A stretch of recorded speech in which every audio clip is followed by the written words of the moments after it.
Two's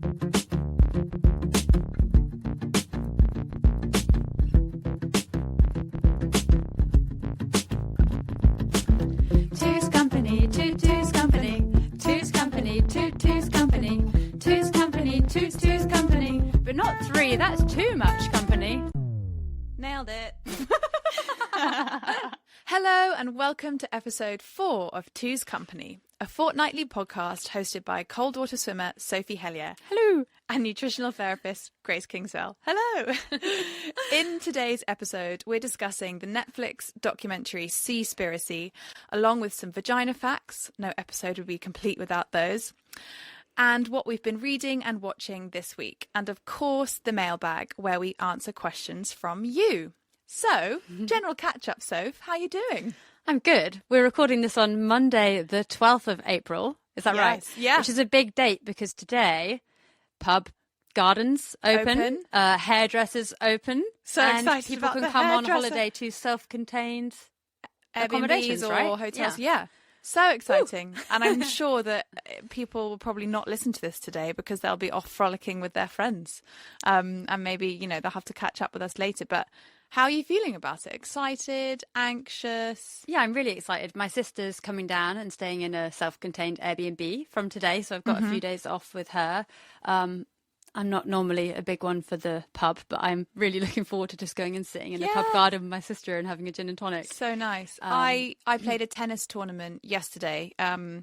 And I don't know if this was technically allowed. I think it was because we were all socially distanced when we were outside. Sports allowed. But afterwards we sat and had a glass of Prosecco after the tournament finished. And it was so lovely. But also because I'd spent the whole day with people and then there was more socialising. It's actually quite overwhelming going back to the social circle, isn't it? I don't know if you are finding that or will find that. But I certainly find that... I certainly have found that because we've been so isolated for the last few months and I've really only seen you and a couple of other friends, it's quite overwhelming. Yeah, and I think a lot of people is going to be like kind of missing that quiet time in a way, and it's going to take time to readjust to being in social groups. I think it is going to feel overwhelming to be like groups of 6 was reintroduced a couple of weeks ago now, and I haven't actually done anything in a group of 6. Me neither. Just like avoided it. I've hung out with 4 people. We had you 2 over for a barbie in the garden, and that was the most we've done. Just potter around at my home, basically. So some other big news over the last week. Prince Philip has sadly passed away, the Queen's husband. He died at age 99. The AstraZeneca vaccine has been paused for under 30s. Khloe Kardashian's unphotoshopped photo went viral. I got so sucked into that news story. I'm reading this. This is totally new for me. What has happened? I know nothing about the Kardashians. Who are they? I don't really know that much about them, but one of them, a photo of her that was unphotoshopped, just a photo of her in a bikini, got put on her Instagram, I think by like her gran or her assistant or something random. Right. And she wanted it taken down, but it had already gone viral, people sharing it. She also just looked awesome and beautiful, but nothing like her normal, highly edited pictures. Okay. But she then since has been trying to sue all of the places that published it because... And it's just like, it's very... So interesting that I don't know, yeah. I thought we'd kind of got a bit past that. She's trying to sue people for posting a photo of her that's not edited. Yeah. And, you know, she obviously has the absolute right to say, I don't like that photo, I don't want it published. Like that's, and as an individual, I really empathise with her. But as a brand, and she is a brand, you know, she has she has a responsibility, and she's part of the reason why a whole generation of women have body dysmorphia. Yeah, I mean, their whole lives, the Kardashians, have been photoshopped, reality TV, scripted, edited. So yeah, that must feel really weird for her having something out there that she hasn't kind of gone into meticulously with a airbrushing pen or whatever. I mean, the main thing is she looked beautiful in the image, and I think a lot of women will have felt empowered by seeing the real image. Yeah, but then maybe disempowered by the fact that she did want it on the internet. It's a complex, nuanced story, but you missed that in the news. What else? So the Premier League have been boycotting social media because there's been as there is always a barrage of racist abuse aimed at players, and they're trying to get all of the Premier League football teams to have a blackout on social media. Oh, really? But some good news with women's sport, though. Rebecca Welsh became the first appointed female to referee an English Football League match. That's so cool. Yeah. Role model. And Rachel Blackmore made history as the first woman to win the Grand National. So some great things for women in sport this week. That's good. And also some great things for tea bags, Grace was trying to tell me this morning. Yes, I picked up a copy of, terribly middle class of me. I was doing a shop in Waitrose and I picked up a copy of their free weekend magazine. And it said that 4 Lincolnshire farmers have been taking part in an experiment that involves burying tea bags on their land and digging them up over the following months to see how much they've decayed. So tea bags are being used to measure soil health. But I thought it would be an interesting little tidbit of info to mention to people that tea bags are actually made with plastic. A lot of them, yeah. And also that the glue that they use to stick them together is made from gluten. So if you're celiac, you can't have tea bags. Blimey. On that, I think it was Unilever, who are a massive company who own loads of companies and are sort of known as an evil giant corporation. They bought Pucker Tea, who were biodegradable plastic-free tea bags. And when they bought Pucker Tea, they then transitioned all of their other tea bags to being biodegradable and plastic-free too, because they saw it was working with Pucker. So I think that PG Tips and brands like that now are biodegradable. That is great. And on the speaking about plastic, that's the other thing I've been up to this week. Surfers Against Sewage launched their Million Mile Beach Clean, which is a rather ambitious new environmental initiative where they're trying to get 100,000 volunteers to clean 10 miles each of their beach or street or wherever they are. And it sounds like a big deal. Like, I've got to go out and walk 10 miles. No, like say my local beach, if I walk half a mile on that beach every day, within 20 days, I've done my 10 miles. Yeah. But yeah, it's basically the goal is to clean 1 million miles worth of beach street. And Sophie was interviewed on the news about it. Yeah, and I had to do the math in my head I was like, yeah, the beach is half a mile, so I have to do 20 walks. Not very good at math. That's so cool though. So yeah, if you were tuned into ITV at the right time, you might have seen Sophie Hellyer doing some mental maths on camera. And this little ocean plastic chat is the perfect segue into our first segment of the podcast. We were inundated with questions on the mailbag and in emails asking about what our thoughts were on Seaspiracy. So Seaspiracy is the Netflix documentary by Ali Tabrizi that takes viewers on a voyage around the world, rooting out the many causes of ocean life decimation. It starts with the now well-known issue of ocean plastics and microplastics, but quickly moves on to an exploration of the numerous agents of marine destruction and exploitation, particularly centering around the killing of dolphins and whales. I have a few thoughts about this, but I'll let Soph kick things off because she is the expert here. So I know that you had talked, so there's been a lot of press around this film, positive and negative. And I know that one of the issues that's been raised a lot is that a lot of the stats and the data aren't quite right or are from outdated papers. My personal thought is that the film wasn't made for its scientific rigor. It was made, it used film for storytelling, and the basic thrust is that we're doing a great amount of damage to our oceans. And, that is true. The overall state of fisheries is in severe decline, and we are heading in the wrong direction. So I just think if you look at this, the impact this film has had, it's got, you and I are having this conversation right now. It's got people talking about industrial fishing and sustainability in a really straightforward way. And I think that's a really great thing. Yeah.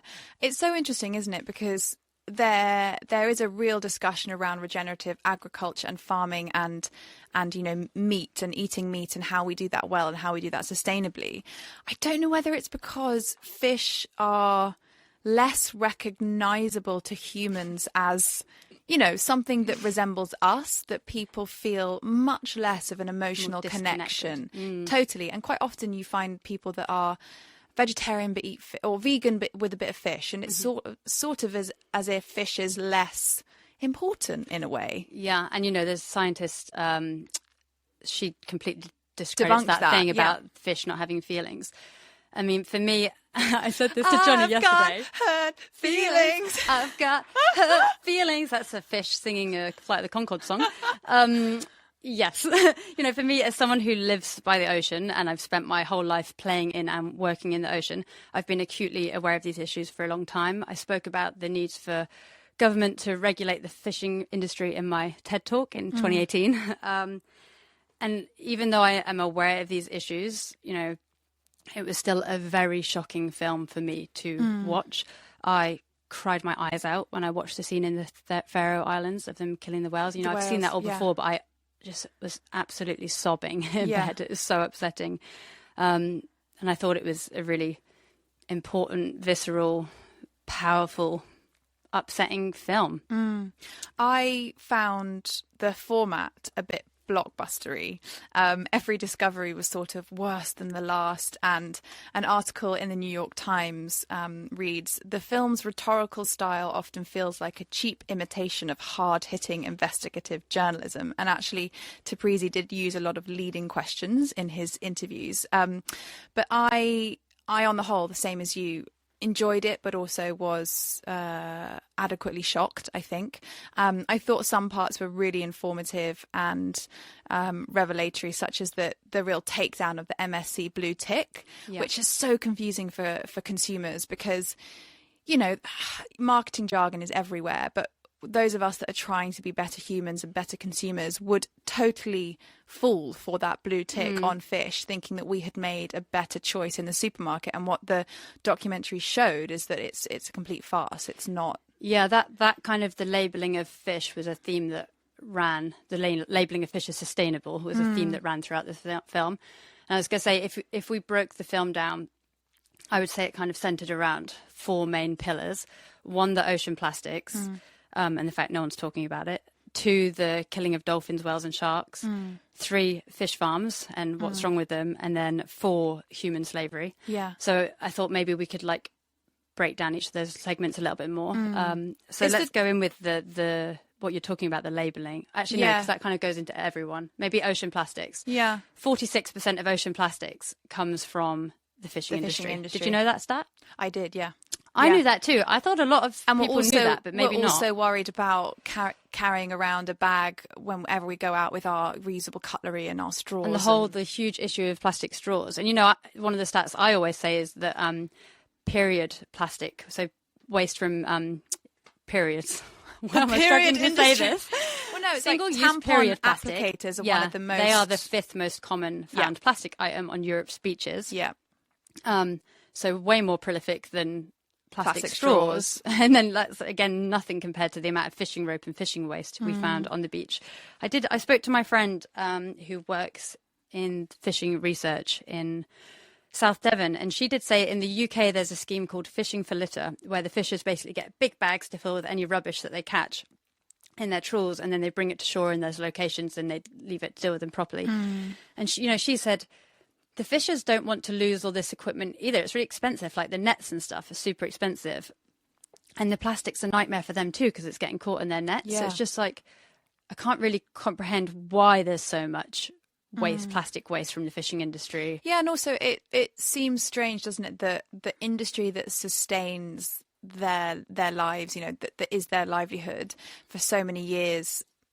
I don't want to point the blame, but they've abused it, or the fishing industry has abused it. So I don't know why it's taken us to get to this point to realise that actually when they've been out there and they've been trawling or whatever, just chucking stuff back into the ocean, there's just a massive disconnect, isn't there? Yes, I don't fish. My sister does, but so I don't quite know how that's happening. But I think if you care about plastic pollution and you're aware you're already using a reusable cup and reusable cutlery and you've got your tote bag, then you probably should watch this documentary and be aware of the amount that the fishing industry is contributing to that as well. Yeah, and then maybe make changes in your life with regards to your shopping habits around consuming fish. Because I think for me that was the big takeaway, was that as consumers, I mean, obviously the fishing industry, it sustains a lot of people's livelihoods, and that is really important. We can't just cancel a huge industry, but we can make better choices, I think, when it comes to what we personally consume. Yeah, I think I'll probably come to that at the end, but it's obviously a very nuanced conversation. And,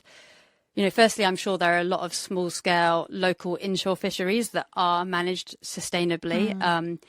I mean, the main issue for me there is that it's really hard for the consumer to know that because the labelling is so like all over the place, so we don't actually know what's coming from a small local fishery. And then I also think we need to caveat this discussion with that, you know, in the Western world, you and I are very privileged in that we can make the decision as to whether we eat fish or not. There's like millions of people all over the world that depend on fish for nutrition and livelihood.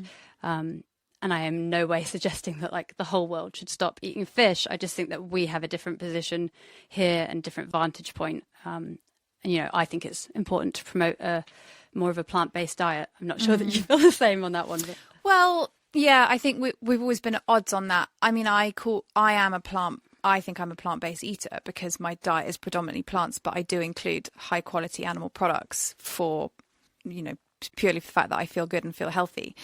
But one thing that was interesting for me, actually, I had a question on Instagram from someone saying, I'd love to hear your thoughts on omega-3s and Seaspiracy, having watched the documentary. It's really important as humans to have, you know, we can't negate how we've evolved. And the way we have evolved, especially in this country as a water locked island, is that we have evolved over centuries eating seafood and eating fish. And actually one of the reasons that as humans we have such high brain capacity and brain capability and we are so intelligent is because we have evolved eating DHEA and EPA from omega-3, which comes from fish and seafood. That is why that's, you know, why we are who we are.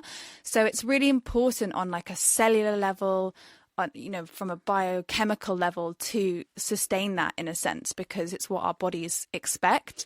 So for me, I always have a bit of a grey area, because although I'm really pro the sustainability side of things, I also think it is really important to eat in the way that we have always eaten over centuries, because ultimately that's going to be the healthiest for us.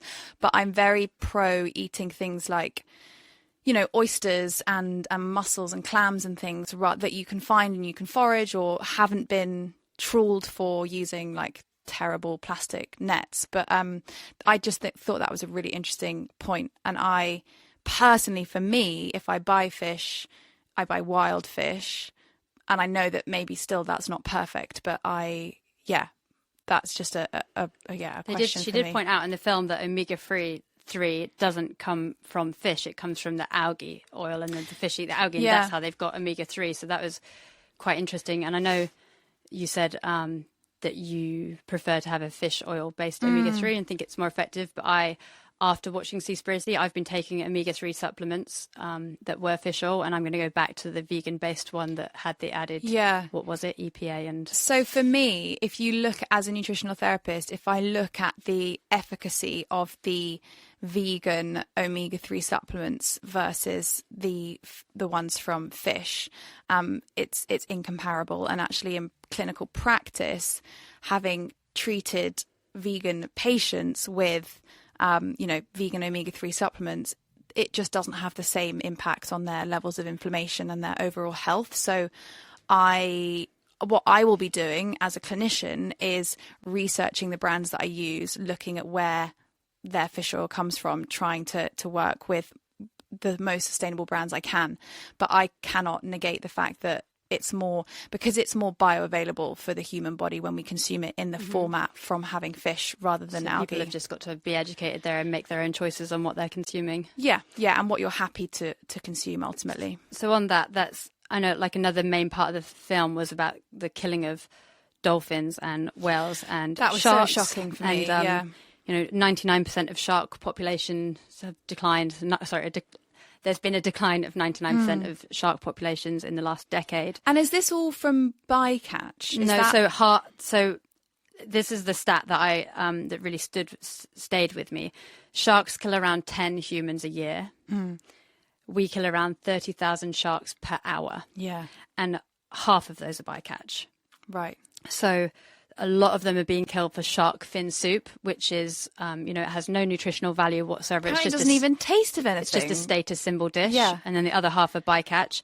And that is one of these things, like when you're choosing whether to consume fish or not, you have to acknowledge when you eat fish, it is a death sentence for dolphins and sharks, like the bycatch. On the dolphin safe, what you're talking about, the sustainable labels, one of them is dolphin safe, another blue tick. Yeah. They followed one boat there and it caught for 8 tuna, they killed 45 dolphins. Yeah, and it was because they were saying that actually, even if they say that they're sustainable or whatever, no one knows what's happening in the middle of the ocean. No one knows. And I think, from watching this documentary, actually, I'll go into what fish I eat at the end. But from seeing that stat, I will never eat canned tuna again. Me neither. And also from a human health perspective, I don't really see the value in eating canned tuna because big fish like tuna and also salmon, if it's not completely wild, are very, very high in toxic heavy metals like mercury. And I know people who have become very, very sick from eating tuna daily or 5 times a week. Thing, right? It's the bioaccumulation. It's the fact that these fish are bigger, they live longer, and they have longer to accumulate the heavy metals that are unfortunately abundant in our oceans. And all the pollutants from the fashion industry and farming. And so if you are after your dose of oily fish, which we cannot negate is really beneficial to our health and our brain health as humans, please go for smaller fish like mackerel and sardines because they have the same density of nutrition, but they don't have the toxic heavy metal element. There was a big section on this film on fish farms, which is something I'm really passionate about. And the guy, Corin, who spoke on it, I've been to an event that he spoke at a few years ago and have since been super aware of this. So they talked about the fish farms up in Scotland and how the lack of welfare for the fish. I think it's like over 50% of them die. The fish have got chlamydia. There's a huge negative environmental impact, and stuff like the farmed salmon is actually grey, and they're just dyeing the fish with pink dye to make it look like. Can I just say, salmon. I don't eat farmed salmon, and I actually probably only eat salmon once a week. Apart from that, I have maybe some sardines, and if I buy salmon, I buy there's a really good brand called Leap in the UK that make wild Alaskan smoked salmon. Sorry, I didn't mean to attack your breakfast. I feel like you attacked me, and I have to just say that I'm not a bad person. And so I think one of the big issues with the farmed fish. So first, it has like a huge negative environmental impact, but a lot of the farmed fish is being labelled with sustainable labels like the Marine Stewardship Council or the RSPCA tick. And basically what they insinuated behind this was that the more blue ticks the companies or charities hand out, the more money they make. So, companies have to apply to be RSPCA certified. Yeah. They have to pay for that, the RSPCA, get money out of it, so that these labels aren't actually that trustworthy. And these labels basically mean nothing at all. All salmon from Scotland is farmed. There is no such thing as wild salmon from Scotland. And to find it, you have to look so high. I went into the Sainsbury's yesterday and I took some Instagram stories, which I'll post on our Instagram. But you basically have to look really, really hard to find the farmed label on the packaging. So even Sainsbury's, So Organic, RSPCA tick, MSC tick, all on the front. If you look on the back in small print, farmed salmon. I never trust organic anything, because for me, if something is organic, all it means is that it's been fed a diet of organic matter. Even if we're looking at animal farming, if it's organic, it's been fed organic grain, and that's still not beneficial for human health. Often organic means that they have a higher welfare standard for the animals as well, certainly in eggs and stuff. But one of the things I thought was important was that 95% of consumers buying salmon don't know it's farmed. So I think that's like, if it's from Scotland, it's farmed. You should know that as a consumer, and we should be armed with this kind of information. I would like you to have a look at, I know that you're more versed on this subject than I am, but I do think you can source wild salmon. Yeah, so you have to get wild salmon. And I personally do. Yeah. So if you're going to eat salmon, you need to source wild salmon. And as a consumer, something really easy that you can look out for when you're shopping is that if your salmon is light pink in colour and it has those layers of like white fat running through it, the thicker the layer of fat, almost the more it's been farmed, essentially, because that's from the diet that they're being fed.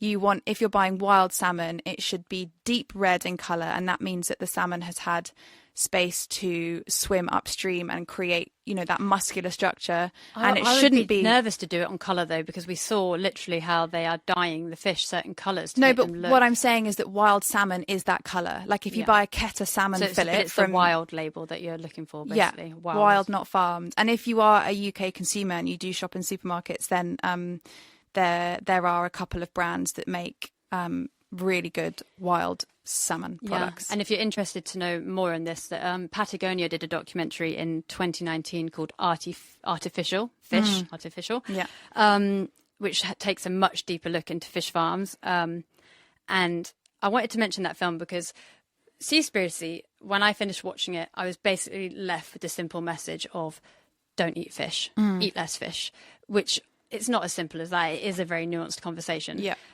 Whereas the artificial film for me left me, when I finished watching that film, I wanted to go and tell everyone I knew about it, and it left me armed and educated to go and, when you watch the film, there's an Act Now page and you can go and see exactly what you can do, sign this petition, do this, shop this wild fish. It really was left me with like a positive mindset for action, whereas Seaspiracy just left me with a don't eat fish. Yeah.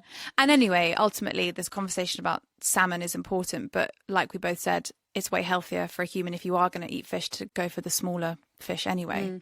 I actually, on that, I contacted our local fish and chip shop to ask where they got their fish from, and they told me that the haddock, plaice and hake is from a small family-run Cornish fisherman. I think it was Matthew Stevens, based in St Ives. That's nice. But their cod was not caught in the UK because apparently a lot of English cod is full of parasite. So I will not eat cod anymore if I'm going to fish and chips, and I'll opt for that haddock or hake instead. And then I don't think you should be eating fish and chips because it's deep fried in polyunsaturated vegetable oil. Well, then I actually messaged the fish. I went then to the supplier of the fish. I went to the fisherman, which is a 5-generation family-run business, and asked them about their sustainable practices. And all of their fish, and they are line catching their mackerel in Cornwall, the grandson of the family. However, their salmon is also farmed from Scotland, so it is just being aware of which fish you're consuming. But that's one of my main issues, is just like it's almost impossible for the consumer to know. Like the labels don't mean anything.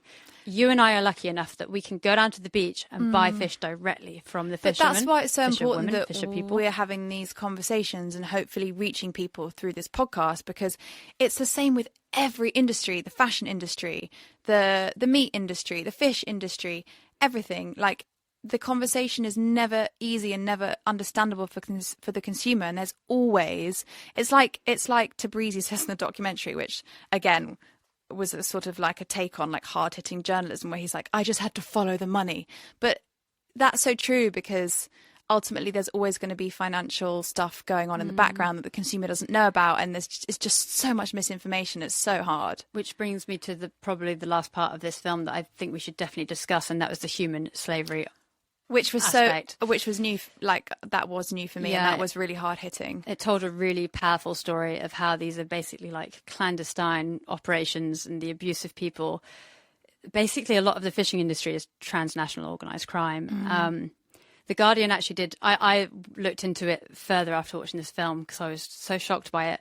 The Guardian did an expose on this back in 2014 in Cambodia, and then again in 2015 in Thailand, looking into how tied together human trafficking is with human slavery in the fishing industry.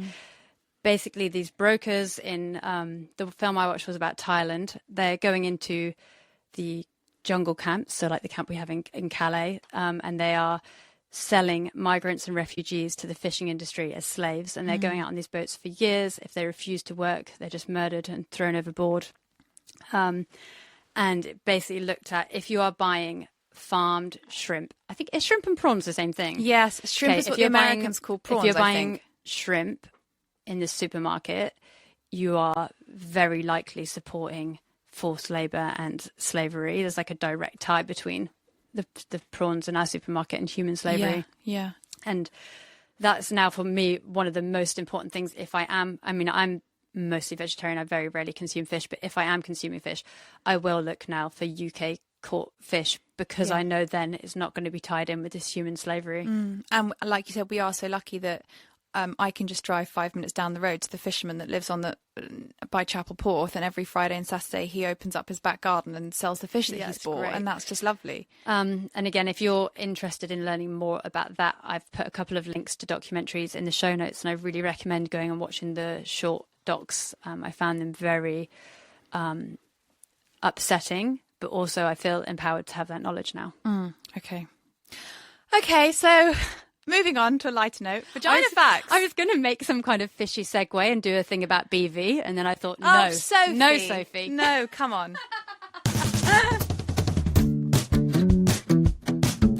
Vagina, Vulva, labia, clitoris, notorious, VAG. Vagina facts. So, my vagina fact this week is that pubic hair is there for a reason. I feel like, did we touch quite a lot on pubic hair in episode 1 when we were talking about like waxing and stuff? I don't know. Probably. I think I accidentally showed you my pubes this morning when I was showing you a rash on my tummy. Oh.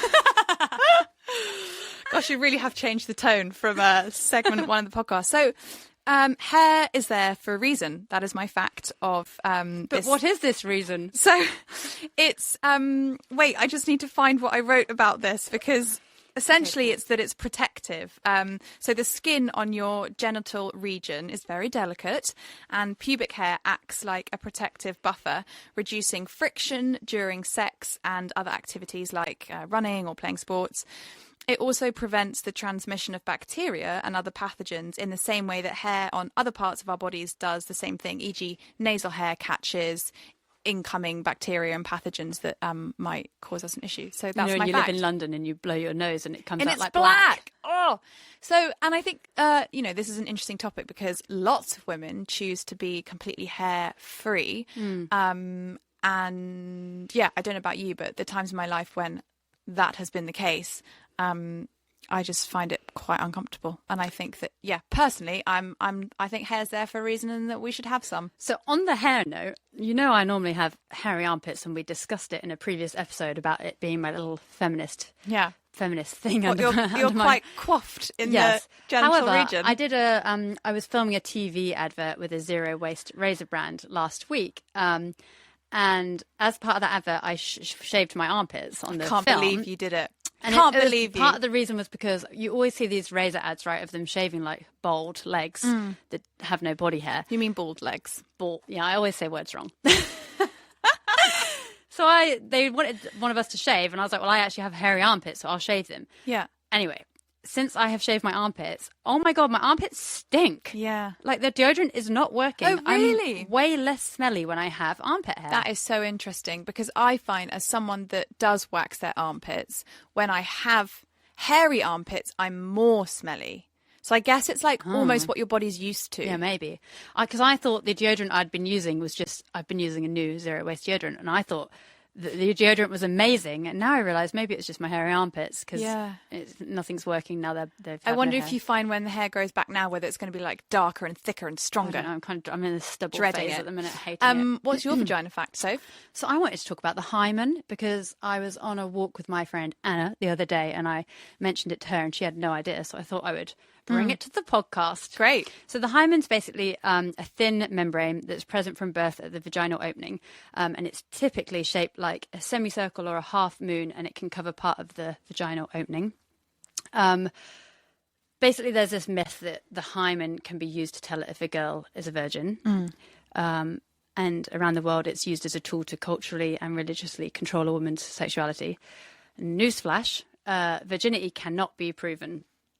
For the purposes of clarity, when I'm defining virginity here, I'm speaking the traditionally hetero penis in a vagina virginity, which, I mean, actually, the more I think about it, how do you even describe what virginity is? Anyway, everyone's hymens are different. So it's virtually impossible to simply just look at a vagina and prove whether or not people have had sex. The hymen can also be disrupted by a number of activities like exercise, tampons, masturbations, and medical exams. So I imagine from like horse riding and surfing, probably my hymen was already disturbed a long time before I had sex. And then there's this whole misconception that your hymen will tear or bleed and cause you pain the first time you have sex, which is why a lot of young people basically dealing with having painful intercourse. Painful sex is not normal. And if you're having painful sex, you need to go to your GP. Yeah. It could be that you have a imperforate hymen, which is a hymen that completely, like the membrane completely covers the vaginal opening, or lots of other reasons. But basically this whole myth around the hymen and the hymen tearing when you first have sex is a load of rubbish, and we need to get rid of that fact. Bye. Cool. Mic drop. She just dropped her piece of paper. Great fact. That was a good info. You always see that in period dramas, don't you? Sometimes where there's the priest has to go and check have a look. But this is actually going on all around the world still. And there's like, it is quite a serious subject. I know I'm saying it just about like painful sex, but there are like honor killings going on and girls are buying, they have to prove that they're a virgin on their first night. So they're buying like blood capsules and putting them inside themselves to fake the bleeding. But like, it's actually quite a serious issue, even though we're being quite lighthearted about it. Okay. What's next? We are going to talk about what we have been reading, loving, watching over the last couple of weeks since we last spoke to you all. We've both finished Dolly Alderton's first novel, which is called Ghosts. So Ghosts is a funny, heartfelt and perceptive novel by Dolly Alderton that is a sharp and witty exploration of relationships, familial bonds and modern dating, essentially. I really enjoyed the read. It wasn't life-changing for me. One of the questions we had in our mailbag this week was, what's one book that's changed your life or something? Answer that at the end. And I cannot claim that it's Ghosts by Dolly Alderton, but she's always relatable. She's always funny and witty. And one thing that I did think about Ghosts without spoiling it, spoiler alert, is that I did have so the reason it's called Ghosts is it's about the act of ghosting whilst dating, which is when you are dating someone and all of a sudden they just disappear off the map and you never hear from them again and you've been ghosted. I did have a really sort of sinking feeling in the pit of my stomach when spoiler alert, if you haven't read it yet and you want to, fast forward a minute. Yeah. Spoiler alert, the protagonist's boyfriend completely disappears after saying "I love you" for the first time. Sophie, stop wriggling. What are you doing? My ankles are sore. So, yeah, he just completely disappears off the map. And the way that it was explained and, the narrative tone of voice and everything was just so perfect for getting that feeling across that we've all experienced of, oh my God, what have I done wrong? Why has this person just disappeared off the map? And one thing that I will say that I thought was interesting is that Nick, my husband, also read the book, and I was talking to him about this and saying, oh, this has, happened to me so many times and all my girlfriends and la la la, and it's horrible being ghosted. And Nick said, oh, it's happened to me too. Mm-hmm. So it works both ways. I've definitely ghosted guys. Have you? Been ghosted, yeah. So Dolly's first book, what was it called? Everything I Know About Love. Yeah, but that wasn't a novel. Yeah, I didn't love that book. It was an enjoyable, easy read, but I was just kind of I didn't love it. And I did see other people saying it was amazing. Yeah.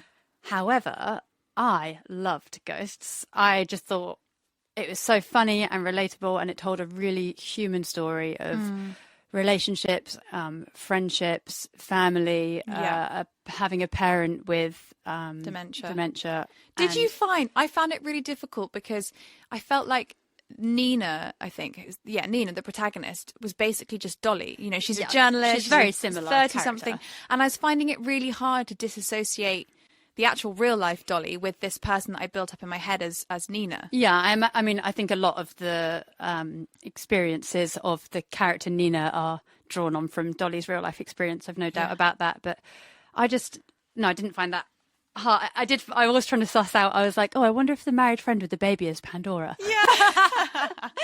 But no, I don't think it's anything like that. I just, there were parts that made me laugh out loud. I really enjoyed the joke. There's a part about netball, and she was talking about playing netball in school and how they used it as an insult to say, oh, she has such centre energy. Yes. And I was centre. Oh my God. I messaged my friend who I played netball with at school, and I was like, wing attack was always the cool person, right? Well, I was either centre or wing attack. But I didn't have centre energy. I was a very nice person. You do have quite a big energy. What are you trying to say, so? I was the worst at netball ever. I was normally like goal defence or it's something. very good at netball. So bad. So, yeah, good read. Lovely, like a lovely summer book if you're going... I loved it and I would definitely recommend it. I also watched Ammonite, which is the 2020, i.e. just been released, romantic drama written and directed by Francis Lee. The film is loosely inspired by the life of British paleontologist Mary Anning, played by Kate Winslet. And the film centres on a speculative romantic relationship between Anning and Charlotte Murchison, who's played by Saoirse Ronan. I never know if I'm... Saoirse. Is that how you say it? Yeah. Saoirse. Lived in Ireland for 5 years, didn't I? Thank you. Because you see these words written and you never some of hear the Irish them names said. Are very hard to, if you don't know what they are. Okay, I'm really sorry about that. I should have asked you in advance. No. Saoirse Ronan, who's a fantastic actress. And I just thought it was a really lovely film. It was quite slow, but very considered, lots of kind of symbolism and pathetic fallacy and all of that. And yeah, I did some research, and Mary Anning was an English fossil collector who became known around the world for finds that she made in Jurassic marine fossil beds in the cliffs along the English Channel at Lyme Regis. And her findings contributed to huge changes in scientific thinking about prehistoric life and basically the whole history of the Earth. But as a woman, Anning was not allowed to fully participate in the scientific community of the 19th century, who were mostly Anglican men. She struggled financially for a lot of her life. She wasn't eligible to join the Geological Society of London, and she didn't always receive full credit for her contributions, which you see in the film because they show some of her fossils in the British Museum, and her name has literally been covered up. They've just put someone else's name on the identity card. But Charles Dickens got really interested in her, and after her death wrote an article about her life and kind of put her on the map, I guess. And I just thought it was a lovely film.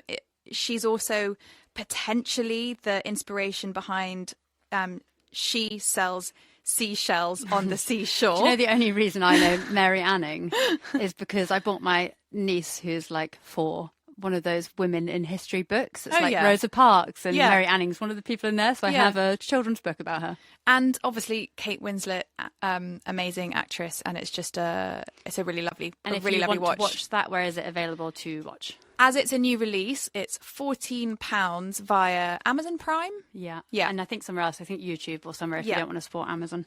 So yeah, highly recommend. And then you also mentioned a piece you read about wild swimming. Do you want to talk about that quickly? Yes, I loved this. Again, this was in the Times last weekend, and it's about wild swimming, and the title of the piece is "When Did Wild Swimmers Get So Annoying?" Essentially, the article is about why is wild swimming not just swimming? Why are we all so obsessed with it? Why are wild swimmers so annoying? Why do they all turn up in their dry robes and take selfies? And yeah, I just thought it was a really interesting piece, and it mentions Roger Deakin. So Roger Deakin is, I guess, sort of like the grandfather of the wild swimming craze. I think he is the one that really put wild swimming on the map. In 1999, he published a book called Waterlog, as in ship's log, and also water because of swimming. And he essentially, it's his journey across England via all of the lakes and rivers that link England from one end to the other. And it is absolutely stunningly written. I'll just read a short extract. The warm rain tumbled from the gutter in one of those midsummer downpours as I hastened across the lawn behind my house in Suffolk and took shelter in the moat. Breaststroking up and down the 30 yards of clear, green water, I nosed along, eyes just at water level. The frog's eye view of rain on the moat was magnificent. Rain calms water, it freshens it, sinks all the floating pollen, dead bumblebees and other flotsam. Each raindrop exploded in a momentary, bouncing fountain that turned into a bubble and burst. The best moments were when the storm intensified, drowning birdsong, and a haze rose off the water as though the moat itself were rising to meet the lowering sky. Then the rain eased and the reflected heavens were full of tiny dancers, water sprites springing up on tiptoe like bright pins over the surface. It was raining water sprites. And if you are a swimmer, I highly recommend you read Waterlog. Roger Deacon was my dad's creative director at an advertising agency called Interlink. And he was a real eccentric. He lived out in Norfolk on a farm. And one day my dad said that he still remembers Roger Deacon bringing some ducks into the agency and left them to waddle around all day. So I just wanted to say that I wanted to recommend some other books I'm reading around that, because I don't deny that his book is like definitely a classic in the genre. And I actually think it raised some really important questions around the access to rivers and waterways.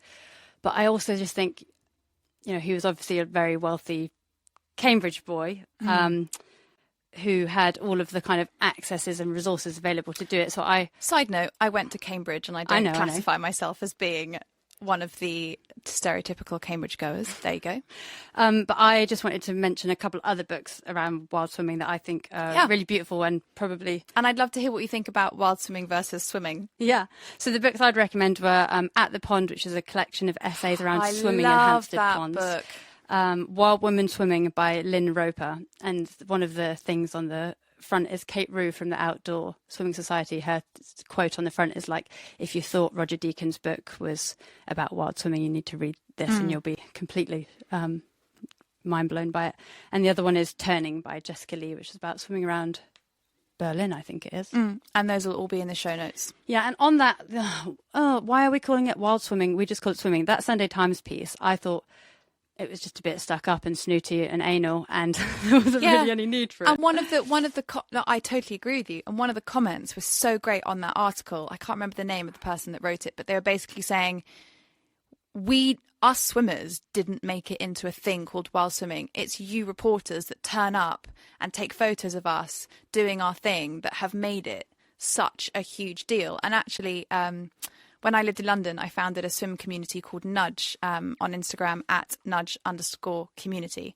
And on the first day, I think it was last week or the week before, when we were allowed to go back to the Lidos and the ponds in London, some reporters turned up and photographed 3 of my really good Nudge friends in their swimming costumes about to get into the water. And like all women, they have cellulite. They have wobbly bits that they're all really proud of. And they were just there, loving life, getting back into the water.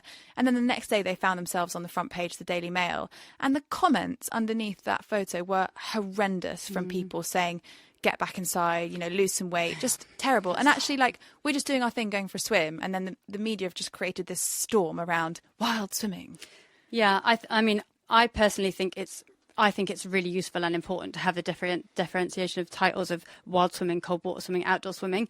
It's not just swimming. If you're used to swimming in a warm water in a swimming pool with lifeguards, to then go into the sea or to go into a cold pond can be really dangerous and life-threatening. And I think to have the titles is very important for safety, to say wild swimming is different to swimming.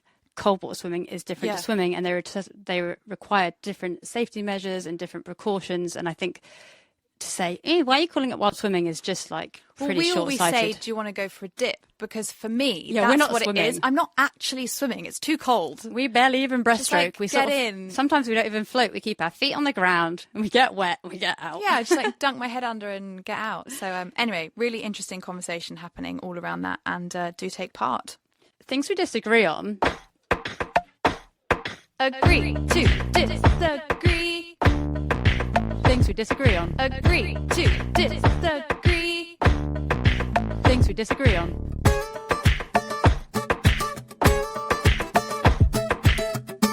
We've already disagreed on fish and Roger Deacon. Do we need any more? We've disagreed.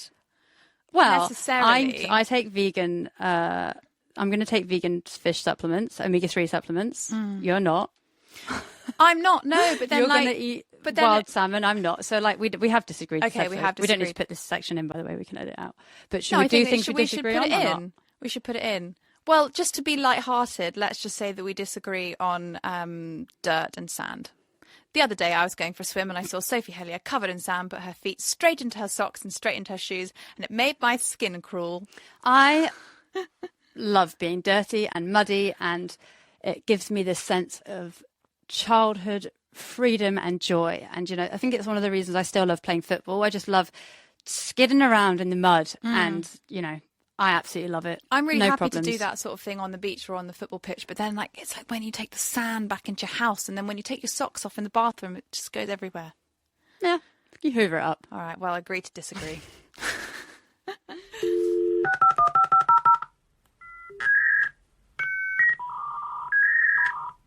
You've got mail. So, in the mailbag this week, we had about 1 million questions on Seaspiracy and our thoughts on it. So hopefully we've answered that, because I think we went quite in depth there. Yeah.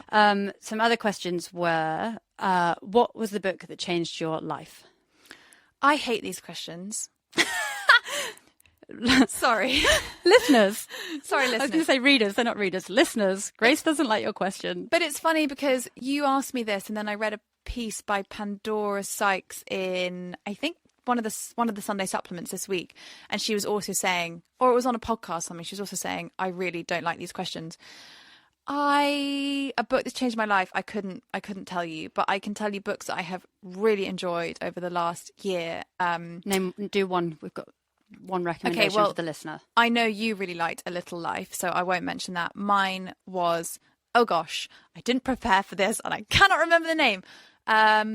What's the one about the girl that lives in swamplands? Where the Crawdads Sing. Yes. I loved that book. That was transformative. I loved that so much. I actually didn't love A Little Life, but I'm not going to go into that now. Okay. Mine would be Caitlin Moran. I always say her name wrong. Caitlin Moran. It's okay. I said someone's name wrong. Her book that was, I think it was about a decade ago it came out now. I think it's How to Be a Woman. Yeah. And I think before that, I didn't really know about feminism or have any grasp about what it was, and for me that book was like a very enjoyable education, and everything I was reading I was just like yes, and I learned about, you know, basically what feminism means, and for me that was a great book and I'd really recommend anyone to read it. And the other question we had was advice to your 20-year-old self. I have two things. They're not very. One, stop plucking your eyebrows. Yes! They look stupid really thin, and you'll spend your whole life trying to grow them back. Yeah. And two, stop faking orgasms. You're not doing yourself any favours or any of the women to go out with your boyfriends after you. I think that's really great advice. But who knows what the eyebrow trend will be in 10 years' time? Because at the moment it's big and bushy, but it might change. Let's hope it goes back to sparse and all over the place, because I've got that nailed. My advice to my 20-year-old self, again, so bad at these questions. I think I go through life just, I don't really think about stuff that much, but I think it would probably be that just knowing that stuff would work out. I think I was really worried about what I was going to do as a career and work and how I was going to earn money and all of that stuff. And I worked so hard at school and so hard at university to graduate from the best university in the UK to then not be able to get a job. And I didn't understand. And I just found it immensely difficult. Like I wasn't qualified for anything that I wanted to do, despite having worked my arse off for 4 years. And I've got to a place now where I realised that it doesn't really matter. I think I would just say to myself, chill out, you'll get there, you'll figure out what you want to do, and you know, you'll find a way to just like be happy and make some money from it. So less of the stress. Yeah. I definitely only put in like 70% effort at university, and I got a 2-1 and I passed and I had a great time. It was all fun and I got a job and everything was fine. Didn't work too hard. Well, there you go. So yeah, don't stress, don't fake orgasms, don't pluck your eyebrows too much. And grow your pubic hair. Over and out. Bye! Thank you so much again for tuning in to Two's Company with me and Sophie. We love talking to you every 2 weeks. If you haven't done so already, please do head on over to the Apple Podcast app, if that's where you listen to podcasts, and leave us a review and a rating. It's very easy. You just scroll down on the podcast page and tap the 5 stars, and then we love you forever. Thank you so much. See you next time. Bye. Bye. Two's Company, Two's Company.